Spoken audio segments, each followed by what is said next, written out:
Philosophy of education, teaching and learning. I will start the video with philosophy of education, teaching and learning. So philosophy of education examines the goals, forms and meanings of education. The terms is used to describe the fundamental philosophical analysis of the themes and the description or analysis of particular pedagogy approach.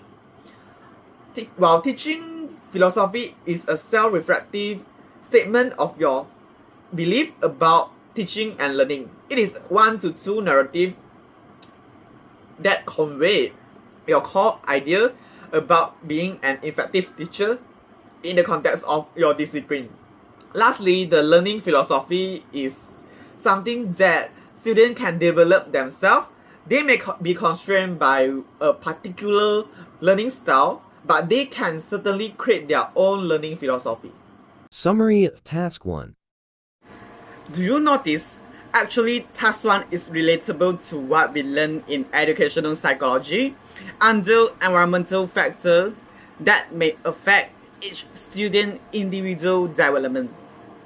If the learning environment is safe, conducive with scholarly atmosphere, then the student can develop their full potential and motivate to learn from each other. From Task 1, I learned a lot of rules and responsibility of a teacher. A teacher is not only stick on teaching. Instead, they need to maintain the good relationship with other teachers, students, and the school administrator. The task is obviously we need to maintain the good relationship with the school administrator. Why I say so? Because if you do not have the good relationship with the school administrator, where can you get the information? For example, the vision, mission, educational history of that particular school. I could say keep in contact with the school administrator and other teachers is the best way of interaction that could be done. A teacher can also learn from each other by conducting classroom observation and collecting comments from other teachers. From this comment, you can reflect on your teaching and plan for your future learning activities. I could remember one of the teacher, he asked me, "How was the class? Where can I improve in my future teaching?" in an interview. This task really provide me the opportunity to understand the school as an educational institution. And that's all for summary of Task 1. Summary of Task 2. For Task 2, I could notice how the teacher implement the learning theory that I learned in UM in practices. For instance, constructivism, where the teacher relate the prior knowledge with the current knowledge that the teacher want to teach the students.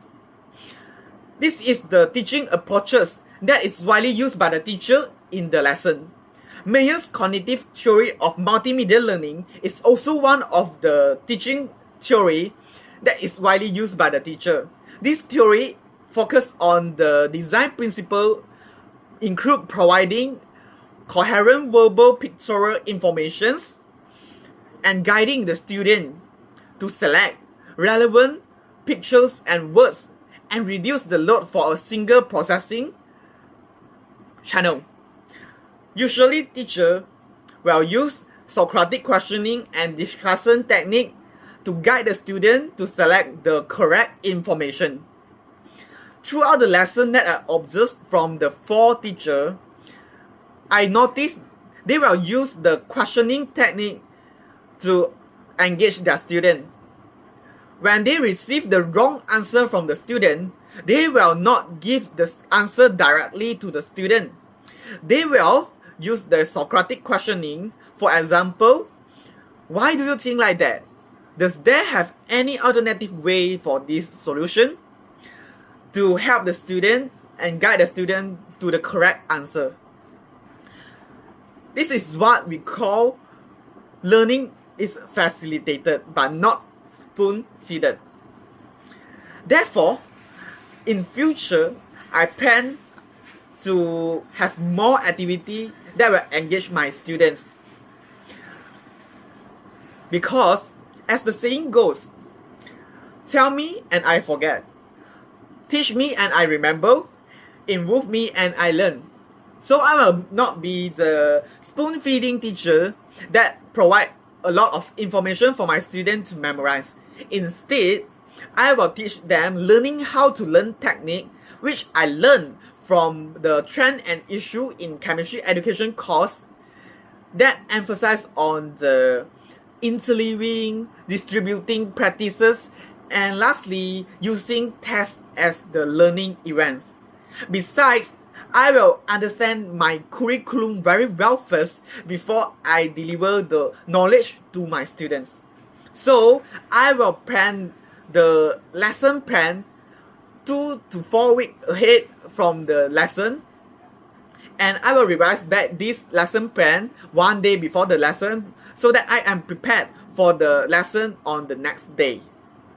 Last but not least, I will assess my students to elicit their understanding on what I have teach and if they really understand the content, so that I can improve in my next lesson. That's all for my summary of task 2. Design of the curriculum.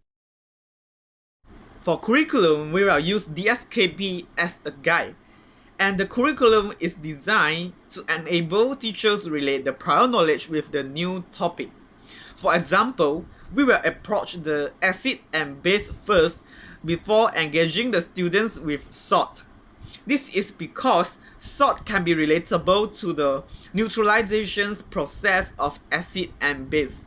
Hence, students can relate the soluble salt with the product of neutralizations.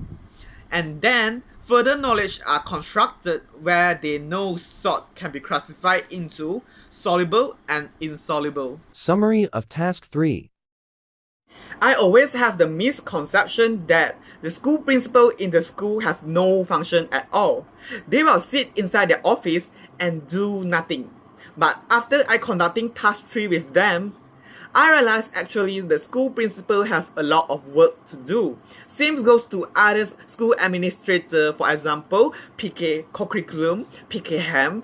They too have their own roles and responsibilities. To become a school principal is not an easy job. They need to have the qualification and pass the MPQEL program organized by the government before they can become the school principal.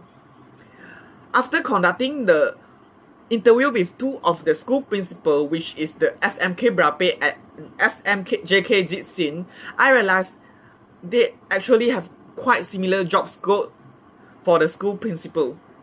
But how they organize the school is different. Lastly, this task provide me the opportunity to know that actually the school community, we need to work as a team but not an individual. And that's all for the summary of task 3. What you learned from this course. This course provide me the opportunities to understand the school as an educational institution, and I can observe the lessons in the classroom to see how each teacher brought out the learning theories in the classroom. Besides, I am able to identify the challenges of classroom teaching and the problems faced by pupils in learning, such as internet connectivity and the good classroom management from the teacher.